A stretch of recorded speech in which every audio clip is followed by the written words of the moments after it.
अस्सलाम वालेकुम नाज़रीन, मैं हूं फातिमा और आप देख रहे हैं वॉइस ऑफ मकरान। नूर शाह नूर की रिपोर्ट के मुताबिक पंजगुर में सैकड़ों अफराद ने अपने ख़ानदान समेत पीपल्स पार्टी में शमूलियत इख्तियार कर ली। पंजगुर के इलाके वशाब दोगान से सैकड़ों अफराद ने नासिर बलोच की सरबराही में पाकिस्तान पीपल्स पार्टी के chairman Bilawal Bhutto Zardari, chief of Jhalawan Nawab Sanaullah Khan Zehri, साबिक़ governor Balochistan general retired Abdul Qadir Baloch की क़यादत पर मुकम्मल एतमाद का इजहार करते हुए पाकिस्तान पीपल्स पार्टी में शमूलियत का ऐलान कर दिया। शमूलियती प्रोग्राम से मकरान डिविजनल के जनरल सेक्रेटरी आगा शाह हुसैन, सूबाई कौंसिल के मेंबर जावेद बादीनी, ज़िले कायम मकाम सदर मीर सईदुल्लाह, तहसील पंजगुर के सदर करीम जान, ज़िले जॉइंट सेक्रेटरी हाजी मुनीर अहमद ने खिताब करते हुए कहा है कि हमारी जद्दोजहद आवाम की खुशहाली के लिए है और इंशाअल्लाह आने वाली हुकूमत पीपल्स पार्टी की होगी। उन्होंने पीपल्स पार्टी में नए शमूलियत करने वाले दोस्तों को मुबारकबाद दी और उम्मीद जाहिर की है कि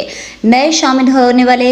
दोस्त पार्टी प्रोग्राम को घर घर पहुंचाएंगे। इस मौके पर ज़िले deputy general secretary Nasir Bilal, senior रहनुमा रहीम बख्श ज़हरी, शेब जान इमामुद्दीन और दीगर भी मौजूद थे।